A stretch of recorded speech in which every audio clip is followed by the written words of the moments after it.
Okay, perfect. I think then let's start. A warm welcome to everyone. Good afternoon, good morning, good evening, depending on where you're joining us from. I'm happy that you are all here.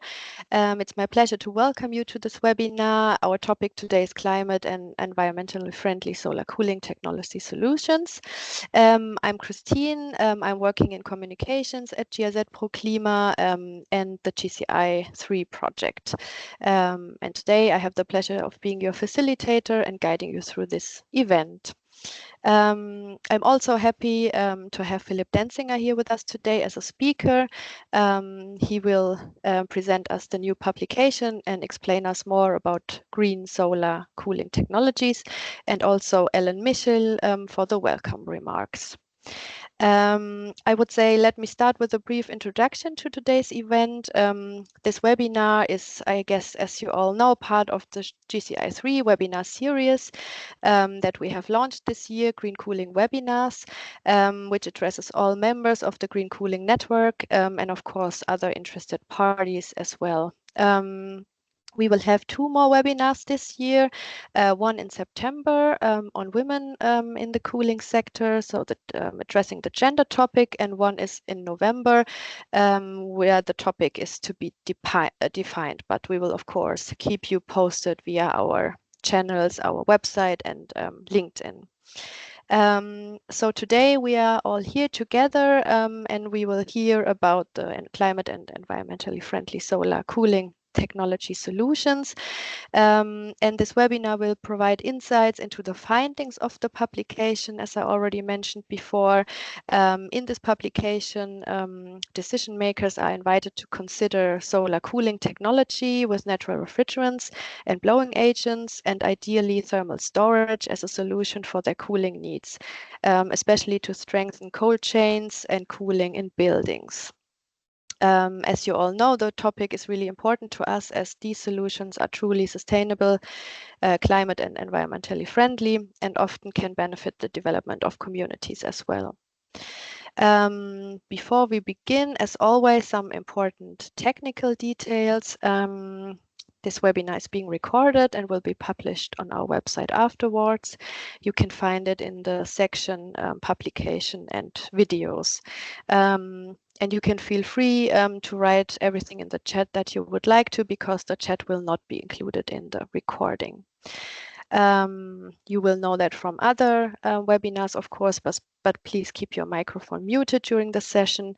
And if you have questions, feel free to type them in the chat, and we will address them during the Q&A session after the presentation. And you can, of course, also just raise your hand or write it in the chat. You have these two options.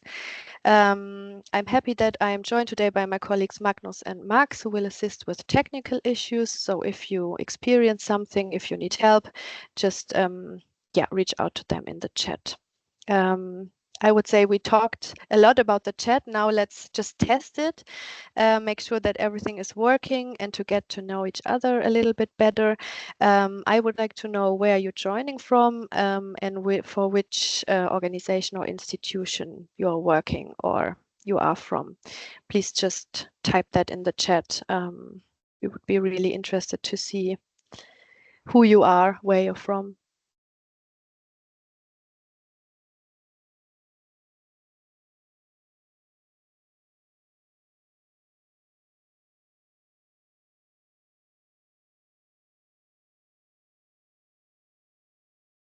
Don't be shy. I can see that we are 18 people today, so that's nice. Of course, a lot of colleagues as well from GIZ Pro Klima.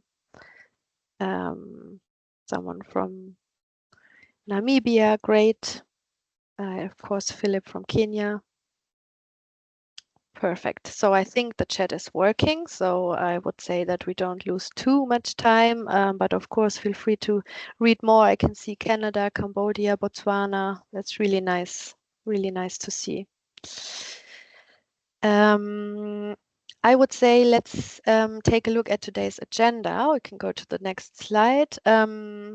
as I already said, first we will begin with the opening remarks from Ellen Michel, and then after that, Philip is going to present to us the findings of the publication, and then we will have the Q&A session where you can address any questions you may have. So let me now give the floor to Ellen Michel. She's project manager at GIZ ProClima for several years now. And yeah, we are happy that you will now kick off the webinar with some opening remarks. Ellen, the floor is yours. Thank you, Christine, and welcome, ladies and gentlemen, colleagues and friends.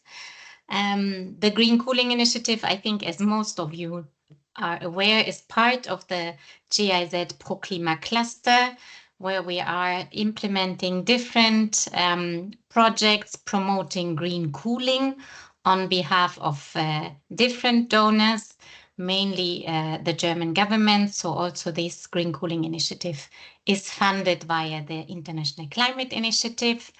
Part of the project is the setup of the Green Cooling Network, where we're happy to have these webinars now. And as Christine mentioned earlier, the webinars shall be interesting for you as participants. So if you have particular interests or suggestions, or if you would like to present something, feel free to contact us. And green cooling, what is it all about? I think also all of you do know we're looking into natural refrigerants, the promotion of those, and the second element is energy efficiency. And in addition to this, also renewable energies. So today, the focus, as you heard, is on solar cooling, so renewable energies. And we know the importance of this in particular as the energy emissions are estimated to be 2/3 of the emissions related to cooling. So anything that can be done to reduce those, or preferably even work with renewable energies, should be beneficial to our climate. So that's all from me. I'm happy to start the real presentation and introductions with Philip. And I would also like to encourage you for after the presentation to share your experiences, if you have any, on solar cooling in your respective working contexts or countries, besides the questions, of course, which are also welcome. Philip, over to you, or to Christine. Yeah, maybe just a short introduction. Thank you, Ellen.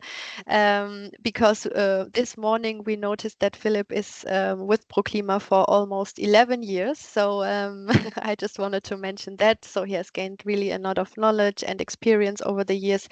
He was project manager here with us in Germany before, and is now based in Kenya as project and component manager. So yeah, I'm really pleased that we have you here today, Philip. Yeah, just a reminder, if you have questions during the presentation, please post them in the chat, and then we can discuss it in the Q&A session. So to the main part, Philip, the floor is yours. Thank you so much. Can you see me? Because I can't see any cameras anymore. Yes, yes, we can see you. And maybe you could kick that note taker out again. Sorry, I let him in by accident. Yes. Cool. Thank you so much. So let me share. I mean, I can't see myself, I can't see anyone, but it's fine.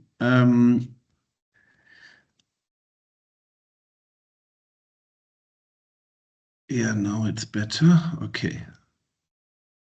So you can see my slides, huh? Yes, everything is working. Good. Thanks. So what I will talk about today is climate and environmental friendly solar cooling technologies. I have a energy renewable background, so I've been working on solar systems for the last 15 years at least, and solar cooling for 11 years. So, and we have a publication just published today. I will share the link later, and most of the things are in the publication. So I will briefly talk about background pro-clima, a quick introduction to the topic, climate and environmentally friendly impact of refrigerants and batteries, solar cooling technologies when it comes to refrigeration, but also when it comes to air conditioning. I give some conclusions and further readings, etc. As you heard from Ellen, I mean, we've been working for like 30 years. We work for various German ministries and other donors. We promote natural refrigerants and energy efficiency, but also solar cooling. And we provide policy advice, technology transfer, and capacity building. So we work in around 40 countries at the moment, and these are all the countries you can see. The concept of green cooling, Ellen already referred to it, is promotion of natural refrigerants, energy efficiency, and renewables. And what we try to do is we try to leapfrog directly to natural refrigerants, because for most applications, natural refrigerants are available, and also natural blowing agents when it comes to the insulation. So we really try to avoid any further synthetic refrigerants and go straight to natural refrigerants. I mean, over 100 years ago, everything started with natural refrigerants. And in near future, most of the applications will be also with natural refrigerants again. So that's why we want to avoid any other steps and go straight to naturals. So what we try to do is we work mainly under the Montreal Protocol and the Kigali Amendment now, but we also are linking it to the Paris Agreement and to the NDCs, and we also linking it to energy policies. Additional, we of course always consider sustainable development goals, and cooling, I mean, is responsible or is linked to, I think, 14 sustainable development goals, if I'm not misleading. What we have to do is we have to phase out HCFCs very soon, HFCs also more and more, and that's why green cooling is becoming more and more important. So the importance of solar cooling in the global cold chain especially, but also is that, I mean, around 2% of the global greenhouse gas emissions in the cold chain are responsible for cooling. And overall cooling and air conditioning is responsible for like 10% at least. So we have around almost 1 billion tons of food losses, because this number is from 2019. That's like 17% of the total food produced. We have 45% of food requiring refrigeration. I mean, only 45% of food required refrigeration is actually refrigerated. So 55 are not refrigerated. We have 12% of agriculture production is lost for human consumption because of a lack of refrigeration. We have 1 billion tons of CO2 equivalent. So these are the emissions before we talked about the food loss. We have around 822 million people lack in refrigeration. 60% are in Africa, in sub-Saharan Africa. And I mean, this is not the cold chain, but 1.2 billion people in poor rural and urban settings worldwide lack access to cooling, with 28 million more people at high risk compared to 2021. So solar cooling can really help to improve the situation, to reduce emissions, to reduce post-harvest losses, enhance livelihoods. And that's why we are presenting today. And looking at, I mean, first of all, at the refrigerants. You know, I was talking about the HCFCs, so R22 mainly, that's still out there, that's ozone depleting. Then we have a lot of HFCs. I mean, I've been arguing with mainly my energy colleagues for many years, and always told them, you do solar cooling, yeah, that's great, but you're using the wrong refrigerant, so you're not climate friendly, you're not environmental friendly.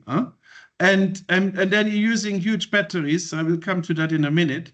And then you call it a climate, environmental friendly energy project and a renewable energy project. And if you don't take care of the refrigerants and the blowing agents of the insulation, then your whole renewable energy cooling, solar cooling project is not really climate friendly and environmental friendly. And you see some of those, I mean, if you look at 404, which is used a lot for cold rooms and so on, 1 kilo has 7 tons of CO2 equivalent. 1 kilo over 20 years.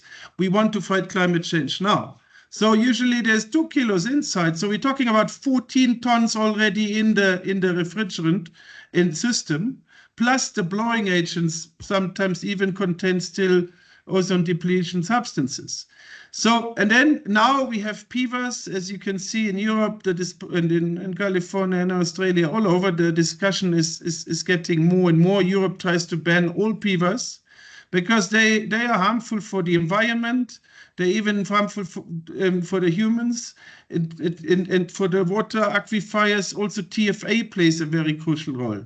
So here you see all the various refrigerants that are relevant for solar cooling. I mean, there's more, but you can see the only ones that are crucial, I mean, that are having no environmental and almost no climate impact are the natural ones. The natural ones, as you could see, come with some flammability aspects, but also all new refrigerants come with flammability aspects. But we have the safety standards in place. So, and for most applications, those charge limits are sufficient to run any solar cooling system with natural refrigerants. There's a publication linked where you can read all the details. So, another problem with solar cooling are the batteries, because most solar cooling systems run on batteries.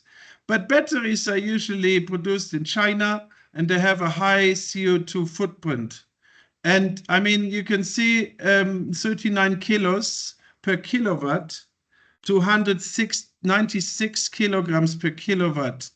So meaning that 1,000 ampere battery for a 21 cold room contains, if you only use 5 liters, most cars use 10, 22 is equivalent to 22,000 kilometers, you know, between 3,000 and 30,000 and 22,000 kilometers if you use only 5 liters consumption.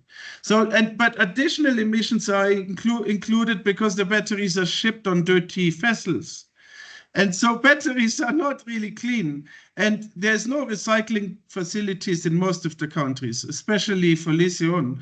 And also, I mean, those batteries are very expensive. And they require, I mean, they need to be replaced after, on average, I would say 6 years. And that can harm the entire financial sustainability because, I mean, who has the money to replace batteries for, I don't know, $10,000, $20,000? Huh? So the advantage is that solar cooling can come with thermal storage solutions like ice storage. So we don't need batteries anymore apart from the control unit, a small battery. We can produce, if there's a lot of sun, we produce a lot of ice. And if we don't have sun or at night, we use that ice to cool the cold room or the air conditioning. So I will talk about now different applications. I will talk about refrigeration, mainly walk-in cold rooms, fridges, freezers, ice production, milk cooling a little bit, chillers partly, and then I will talk about air conditioning, chillers, and mainly split ACs. So there's more out there, but this is the categories, and you can see for most of the systems, you can use ice storage. I believe even for a compression chiller, it should be possible. And there's also direct drive systems. Direct drive means you're not using batteries or whatever. You go straight from the energy produced by the sun to the compressor, basically, and produce cold. So let's start with refrigeration. I mean, as I mentioned, I will mainly present case studies. They are all in the publication. There's much more out there, and every time I try to finish the publication, I found some new interesting solar cooling technologies, so that's why it took quite some time. So a very nice project. Most of the case studies I present are from GIZ. So a very nice project here is from Indonesia, GIZ project. It was the first R290 solar ice maker in the world, I guess. And I mean, you can produce 1.2 tons of ice per day. And that's around up to 500 tons. I mean, that's up to 245 tons a year. And up to, I mean, it can save up to or store up to 500 tons of ice additionally, fish additionally on ice. So it for that community that is operating it, it can save or increase the additional value locally up to $140,000. And create new market access, supply chain, cold chain and supply chain of fish. And as you can see, I mean, per year it can save up to $10,000 of direct fuel cost, 14,000 liters of diesel, 40 tons of CO2 equivalent. And it's a GIZ project. And this one is also a GIZ project. This is like the stage 2 in Indonesia. I think it was funded by UNDP. And here, yeah, there was a bit of scaling. It's more container solution. It has like the ice production. It has ice storage container. It contains R290, which is like the best refrigerant also for ice production. It's quite an interesting project. And the advantage of the first and second one in Indonesia, those projects, it's produced locally. And so they have all the know-how. They might have to import some of the components, but it is quite advanced, and it is also cost efficient because of the local production and the container solutions. So next chapter would be walk-in solar cold rooms, and there we have two technical options.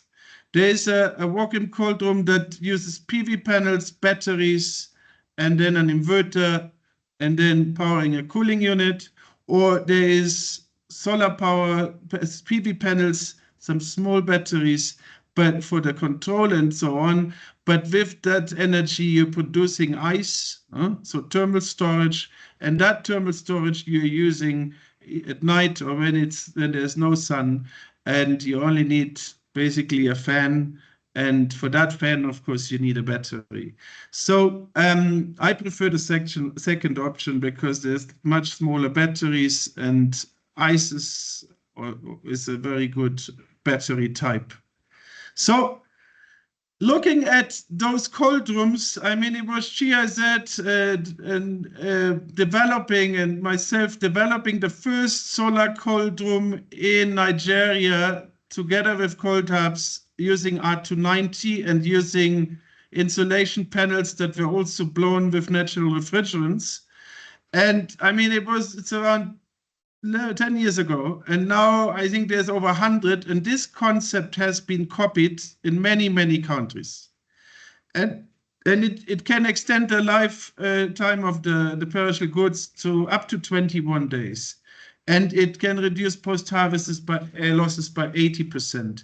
So this is really a success story. And also they have cooling as a service models attached to it, which is, I mean, so you pay as you cool, kind of, or pay with your SIM card. Some even have small boxes where you can rent it and pay with your SIM card.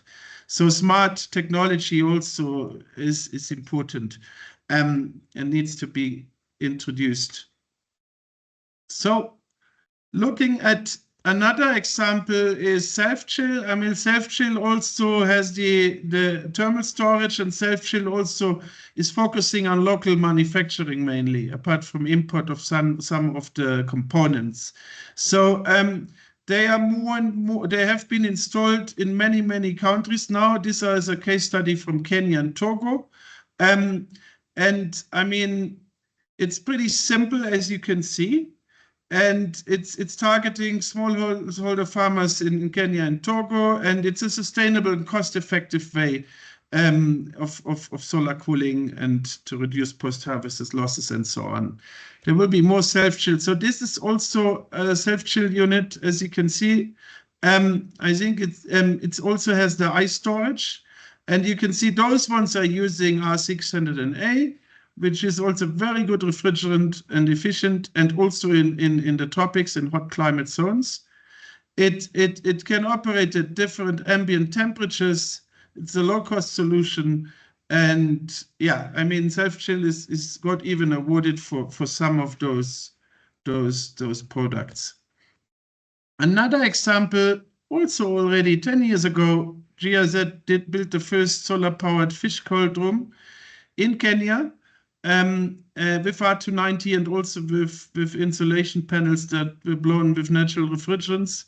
And I mean, there's a publication, there's all the details. I will not go into details. It's also in the solar publication, but we have an additional publication. So I get more and more requests for fish cooling. Fish is I think over a billion or 1.2 billion people rely on fish. And we need more and more ice production also here. In this case, we produced flake ice. And also a lot of the ice machines are very old and use R22 and need to be changed and run on generators, which are harmful for the financial sustainability, especially, and emit a lot of emissions. So ice productions and fish cold rooms are more and more important and growing significantly. Another example of a solar-powered cold room is a container solution in Ethiopia. This was, I advised that project. It was an NDEF project, GIZ project. It was the first 6 container solutions with ice storage. They're working pretty well. I think they've been there now 5 years, if I'm not misleading.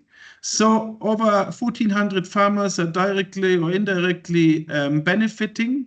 The advantage is, as I said before, if you have ice storage, you don't need to replace the batteries. And you only need to replace a very small battery. And this is the same project in Ethiopia. You can see the ice storage there and the container solution, and it's running on R290 very well. And it was produced in Tunisia, if I'm not wrong. Yeah. This is warehouse style. There's more and more providers coming in. Off-Grid Europe has an ammonia solution. So they also have, of course, conventional solutions, but they have an ammonia solution. It's pretty straightforward. As you can see, it can be shipped in containers, but then you have rather larger cold rooms. That's why they use ammonia. And they also have an integrated battery energy storage system called BEES. And yes, if you request an ammonia system, you can get it. I have done a publication, I don't know, maybe 2 years ago on environmentally and climate-friendly solar-powered walk-in cold rooms. This is rather technical guidelines. So there you can find all the recommendations, you know. And I also participated in an IIR publication and efficiency for access publication, and they have developed a really detailed technical guideline book. I don't know how many, 200 pages or something. So that goes much more deeper. Our publication is rather simple, but it at least summarizes the main points and gives the proper recommendations and also some examples. So please download that one if you want to procure or if you are planning any solar cold rooms. So now we come to solar milk cooling. Also GIZ project in Ethiopia, I think, in Ethiopia, in milk cooling. And I mean, you can cool 160 liters of milk and maintain it at 4 degrees for at least 14 to 18 hours. We're just working on 18 larger milk cooling tanks in Ethiopia, and there have been also self-chill has, these are also self-chill systems. Self-chill has also larger systems. There's also more and more storage systems that exist. If you need further information, of course, you can always ask me. And I mean, we want to pilot now larger tanks with R290, hopefully in near future in Ethiopia or in Kenya. So milk cooling is getting more and more important. Also in Africa, a lot, or in India, a lot of the milk is not cooled. And a lot of the milk cooling system is using 404. You remember the really nasty refrigerant. And the new refrigerants they use is HFOs, these forever chemicals that I showed you that contain PFAS or break down to TFA also. Quickly, solar refrigerators. Need to check the time. There's a lot out there already, you know. We worked with the fridge factory in Eswatini and converted a production line that was one of the first straight from R22 to R600A or R290. They have solar cooling refrigerators and freezers up to a capacity of 200 liters. They produced in Africa. There's a lot solar and commercial and domestic refrigerators out there. But be careful with the refrigerant. Always choose R290. That wasn't really the focus also of our study. We looked at rather applications where usually the standard refrigerant would be like R404. Now, I mean, very brief, solar direct drive, coolers and freezers for medicine and vaccine. I mean, when we started working with WHO and under the PQS, none of them contained natural refrigerants. And now out of 40 units of the direct solar drive units, 43 contain natural refrigerants and only one did not contain any refrigerant. So you can see in this segment, natural refrigerants are already 100%, have already 100% market share. There's two reasons. First of all, the EU F-gas regulation, and second of all, the efficiency. R290 or R600A are very efficient also in the tropics. And when you have to design a refrigerator needs to sustain the temperature for 72 hours without sun, then efficiency plays a major role also. So these freezers are also available with ice packs, but you have to be careful. A lot of them contain HFC blowing agents. So they are not all 100% environmental friendly, but at least the refrigerant is already natural. And so, yeah, there is a publication where you find further information on vaccine cooling and all that, and natural refrigerants and blowing agents. Next one, insulation materials. I mentioned it now a couple of times. So, I mean, a solar cold room, even if you use, or a fridge, if you use natural refrigerants, if it contains even ice storage, but it can contain the wrong blowing agent. There's a lot of blowing agents out there called HFOs, like MF345 is an example, that contain PFAS, you know, and they're really harmful to the environment, for the environment and the human health. And we don't want, you know, there's always, I mean, we had CFCs, HFCs, now we have HFOs. And these HFOs contain PFAS and break down to TFO. And I mean, they are forever chemicals. So this is really a big problem, an environmental problem that's not regulated at the moment, hopefully in Europe soon.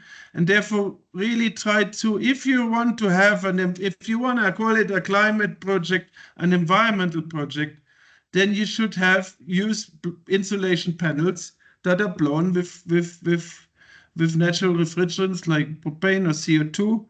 Even in Kenya, there was a company getting converted just last year, and they use natural blowing agents, so there is no excuse. and you just need to demand it. Okay, now I come to air conditioning. Ooh, time is running. There's different systems. First systems I want to present are from Jordan. So there's compression chillers with PV, as you can see, and there's also absorption chillers. I will not be able to present all of it in detail, but what we did under GIZ project funded by the International Climate Initiative was that we were piloting those two systems, you know. And I mean, you can see the compression chiller, we piloted up to 50 kilowatt and the absorption chiller up to 160 kilowatt cooling capacity. And here you see the 4 pilots in Jordan. And I mean, we worked with the Technical University together of Berlin, and it was quite a successful project. And it was larger systems, as you can see. And I mean, there's more information in the publication, and there's also more publications on these projects. But yeah, there is still a lot of, I mean, although the technologies exist, I mean, we don't have economies of scale. If we don't have economies of scale, then we have a challenge because the costs are too high. And but I'm pretty sure that these kind of technologies will increase over future and get more and more into the world. Another example I want to present is like split ACs. I mean, there's a lot of split ACs out there, and unfortunately, we don't have a direct solar drive split AC with R290 yet. I'm trying to develop one, but I will present a few examples. Here we have just like had a webinar a few months ago on solar PV powered room air conditioning, an updated version of the former publication with detailed calculations and so on.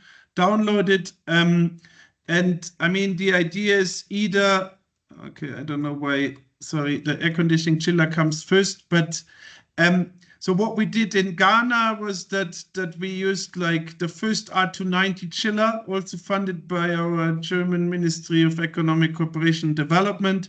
So we installed 115 kilowatt R290 chiller in a nearly zero emission building in Ghana at the Energy Commission, which is quite unique. I mean, it has a 50 kilowatt peak PV system, and 88% of the building is powered by that system. So the building has 50% less environmental impact. And I mean, chillers are also growing significantly.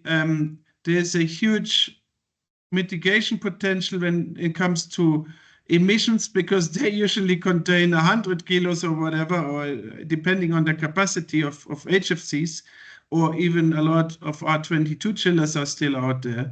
And I mean, you can save emissions up to 60% in the global south if you would use efficient chillers that use natural refrigerants. If you combine it with solar, even better.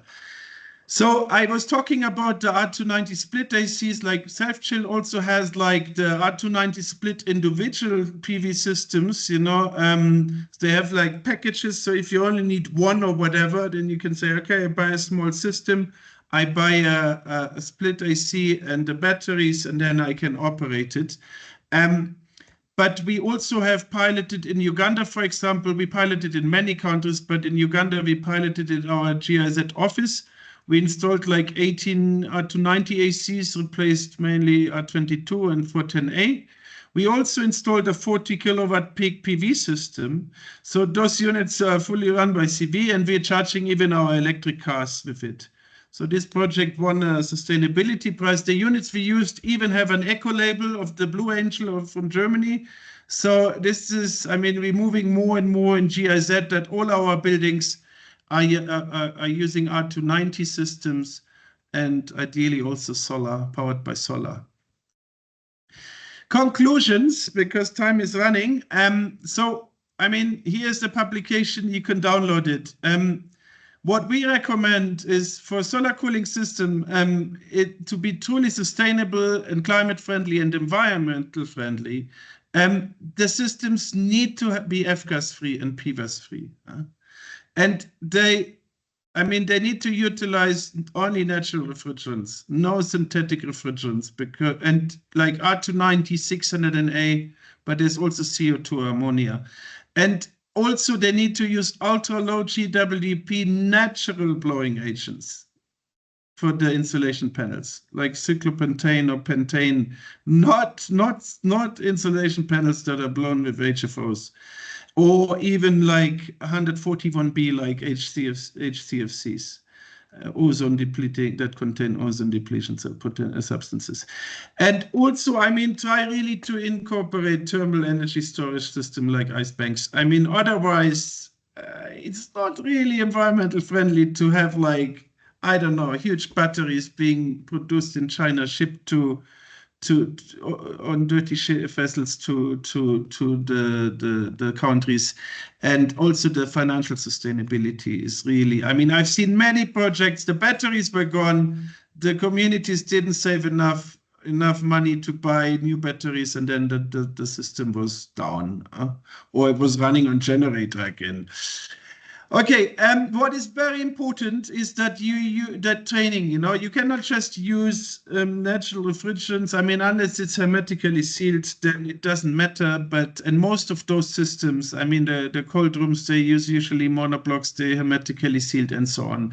But either way, to have a really efficient system running, you should have qualification, certification, registration, and only those trained and certified technicians are allowed to work on rack equipment. That, overall, I mean, we have a lot of information. We have training courses. We have information on QCR schemes. We have online courses.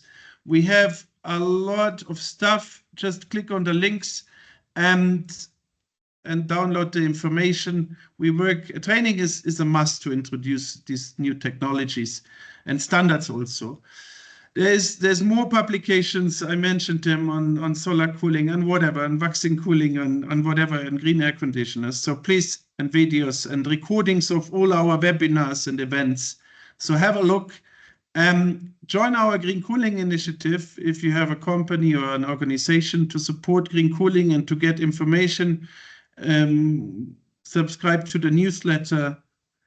That's it from my side. Thank you so much. I'm looking forward to your questions. And yeah, thanks for your attention. And let's promote green cooling. Thank you very much, Philip. I think it was really interesting, especially with all the case studies and examples from the different countries. So I'm really interested now in you as participants, because you are also like joining from all over the world. I would say now it's your turn with questions. And as Ellen said, also, we are happy that you share some experiences you may have with this topic, with your countries, with projects that you are maybe dealing with. I will have a look at the chat now. I saw that Marion was writing one question. Marion, would you like to ask that directly, or should I read it? You can just turn on your camera and microphone if you want. Yes. Hello. Hi, Philip. Good to see you. Yes, I was actually very excited about this presentation. I wanted to know, because I used to work on Marin. I'm sitting in Grenada. No longer working on the cooling project, but until recently we also had small cooling projects here. And previously ProClima. So for the Jordan absorption chiller, the Bumblebee, are there any up-to-date information of if they're still up and running, or even monitoring data, or even cost efficiency data? Did you do some research for the publication? I don't have last time I talked to the National Ozone Officer, he said it was still running. That was 2 years ago. And also when I met the manufacturer, they also confirmed, but I don't have recent monitoring data. Let me talk to them. They're coming to Nairobi for the MOB very soon. then I talk to them, and then I let you know what's the situation. But I don't have access to the monitoring data. But it would be interesting to see. I mean, it's been 10 years now that they are in operation. Yeah, and Petra was an issue, but also I think from the economic cost analysis we did at that time, it was actually still a very high cost and high maintenance technology. And I think that might have changed now, hopefully. It was more cost efficient to have a solar PV system connected to like a chiller or an AC system, was our assumption. Yes, I mean, I like absorption chillers a lot. The main challenge is absorption chillers are complex and they're more expensive because I mentioned we don't have economies of scale. And because solar PV, I mean, the prices are dropping and dropping, because of mass production, and the quality is also, I mean, the increasing. And so, yeah, I mean, any absorption system only makes sense if it's above 10 kilowatt at least, rather larger applications. And what we need is economies of scale. So unfortunately, the systems with PV and batteries are still more cheaper than the absorption systems. But and also what we included in the most recent solar PV powered room air conditioning techno-economic analysis, they really were checking, and it's more. I mean, what I can see is that thermal storage is getting stronger and stronger. So what would really work is, okay, you still have like a PV system, but you use thermal storage, and with that thermal storage, you're then powering the system again, and with that ice battery to get rid of all the batteries. And then, I mean, it's probably still cheaper than absorption because we don't have mass production. And I think this is the biggest challenge. Okay, I think we should move on to the next question. Yes, exactly. I see Sumitra. If you would like to put on your microphone and camera, I can see your hand is raised. So we are really interested in your question. Thank you. Thank you. I'm going to apologize about the camera. I'm in transit. The background is not wonderful. No worries. But thank you so much for this presentation. I was really looking forward to it, and it was well worth my last hour here. I'm calling from Canada. We're at BioAstra Technologies. We're into passive cooling, which is, I guess, a subset of green cooling.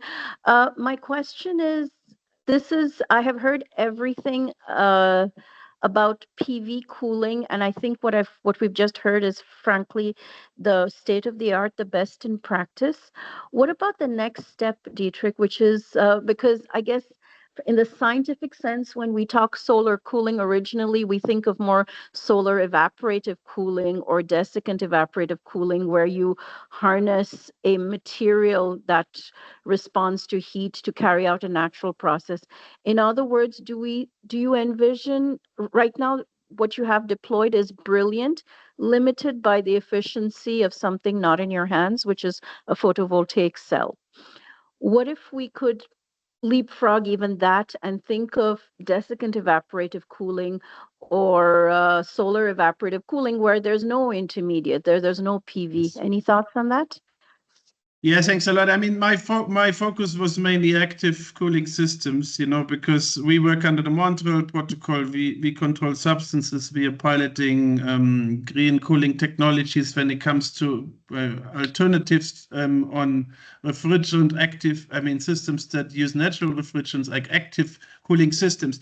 We had a green cooling summit just like a few months ago, and we had, I think, even 2 sessions on it, where we had IIR and various presentations, and we have like the recordings of it. So if you want to, and we had case studies and on what you are referring to, and I think, yeah, I'm not the expert in it. I fully agree. We should focus on passive cooling as much as we can. We are also integrating it more and more in national cooling action plans or national determined contributions. But I mean, at the same time, we have a lot of active systems still, and only passive will be not sufficient. But please have a look at those presentations you can find it on the Green Cooling Summit page, and you can watch them. You can download the presentations. They were really interesting, and they are touching that more and more. I focused more on more active systems. I mean that use compressors and I focus on the insulation materials and these kind of things. And so I can't now. I mean, start a completely new topic, and I'm also not the expert in it. I hope that's fine. But I can, I will try to find the recordings quite quickly. Send it. When Philip is answering the next question, I can just look for it and we'll post it in the chat. Sumita, I think that maybe can help already because we had sessions about passive cooling. Yeah. I am just looking a bit at the time, so I will take the next question from Pak. What kind of capacity building programs are needed for technicians and engineers? Philip, if you could take that one, please.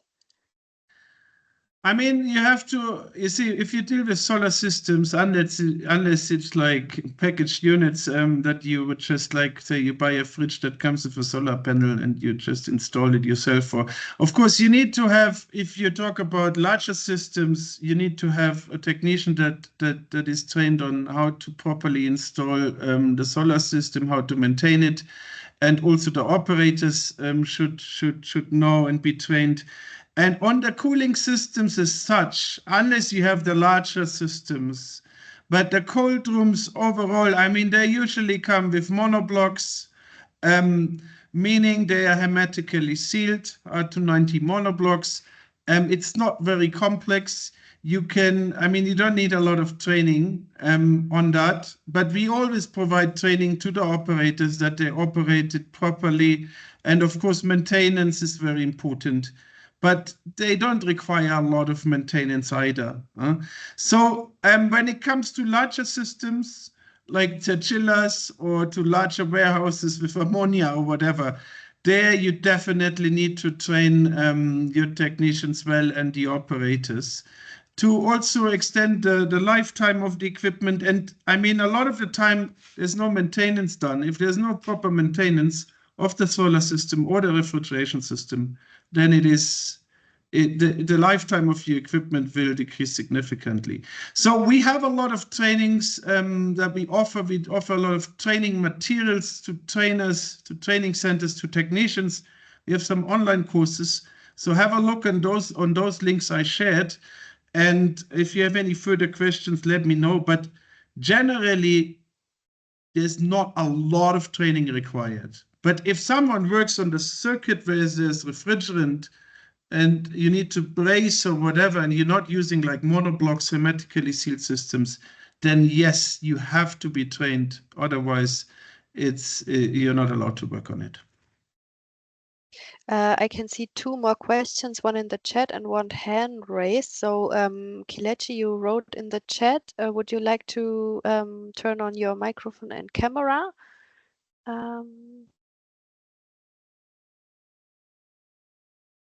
Otherwise, I can read it out loud.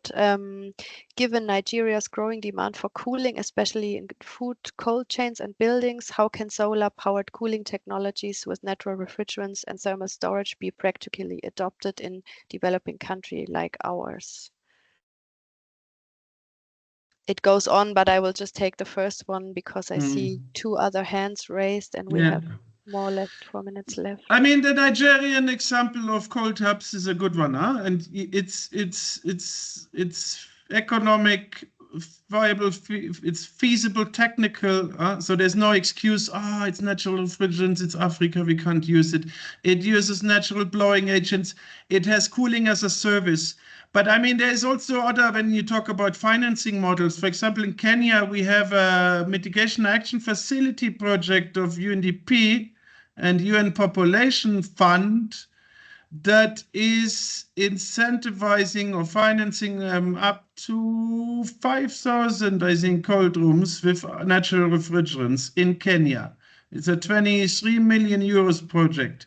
So, and it's quite good. I mean, you have to, you see, by avoiding food waste, you know, and post-harvest losses, you're avoiding a lot of methane also that needs to be accounted in the entire calculation of mitigation. So there can be climate projects. In the publication, I also have a chapter or some references to green public procurement. I mean, a lot of the Ministry of Agriculture, so whatever, they also procuring cold rooms. They could also procure solar cold rooms with natural refrigerants, with natural blowing agents, with ice storage. So, and then what is very important is business models. So cooling as a service and using it smartly. I have a box, I have a farmer, I put my tomatoes there overnight or whatever, and I pay with my SIM card. This and this needs to develop more and more. So there is, I think it's feasible and it's possible. What are the next questions? Because time is running. Yeah, Julian, if you would like to turn on microphone and camera, because I see your hand for quite some time now. Yes. Yeah. Hello, Philip. Thank you for the presentation. It's great. But I have two questions for you. The first one is if you do you have the average cost of the solar infrastructure per kilowatt of cooling? Also for the AC solution like centralized systems or mini split systems, and also for the refrigeration system like cool rooms, containers, something like that. And the second one is if the cool rooms containers systems has a remote monitoring tool or for cooling or for energy systems. Yes. Okay, I mean, I think, Christine, on the passive cooling, even on day one, if I'm not misleading, we had some sessions. I'm not sure. Maybe I'm wrong. So thanks a lot, Julian. Yes, I mean, I don't have the average cost. It depends really on the countries, on import tariffs, on transport costs, on cooling capacity. I mean, and on various factors. But what I see is that, I mean, especially the container solution, I like it a lot. And the prices are dropping. There's more and more manufacturers. A lot of them still use 404 or 407F or whatever. I mean, there's a lot of dirty stuff. And I've been telling them for over 10 years now, stop it. And they still continue. And I don't know why. I mean, I'm not mentioning any company names now, but, and this cannot be, these systems should not receive any development funding because they're really dirty and not innovative and not green and nothing. So in my opinion, yeah, I mean, the prices are competitive to HFC systems. A container, standard 20-foot solar cooling container, even with ice storage, can be as low as $20,000, including solar panels, excluding shipment and import duties and these kind of things. And so I don't have the, and on the AC, yeah, it depends also. I mean, what you have to consider is the total life cycle cost. First of all, in terms of money, so how much is the total life cycle cost? Okay, it's the investment cost, it's the operational cost, it's the maintenance cost, it's the end of life cost, you know, for recycling. But then also from an emission point of view, what is the total life cycle emissions of one system, you know? And the advantage, and what I haven't mentioned is, if you have a dirty system, then you have, at the end, you have waste, you have HFC banks, HFO banks, you have insulation panel that's full with PFAS, and you have batteries that are harming the environment and that might leak into the ground and water or into the soil and need to be recycled. So there's additional cost at the end of life. And so if you go for natural refrigerants, you don't have end of life costs. There's much lower. You don't need to recover the refrigerant, test it, transport it, destroy it, and pay for all of that. You don't need to recycle the batteries. Plus, I mean, you have to consider that. So an HFC system with batteries might be cheaper, but after 5 years you need to replace the batteries, and then it's more expensive, and also end of life cost, etc. I hope it's clear. This, I think, was a good conclusion from my side. Thank you very much for all the questions. You can email me if you need further details. Yeah, thank you very much. Thanks for all the questions, and of course for you, Philip, that you were taking the time. It's always a lot of work to prepare the presentation and everything, so it was really, really insightful. Thanks a lot. If you have questions, you can contact us or Philip, as he said, directly. I saw some hands, they are now down, so maybe it's already done for now, but yeah, we are here if you have more questions. Just again, the reminder, we have 2 more GCI webinars until the end of the year. One is on 30th of September on women in the cooling sector. There's also a quite recent publication that will be shown there and presented, and one in November with one of our partners from the Green Cooling Network. But we will keep you posted via our website and LinkedIn channel. Please go to the next slide. And yeah, I think with that, hopefully we see each other end of September. I would really like to thank you all for your participation, and take care. Goodbye. See you soon, and have a great rest of the day or night. Thank you very much. Bye bye.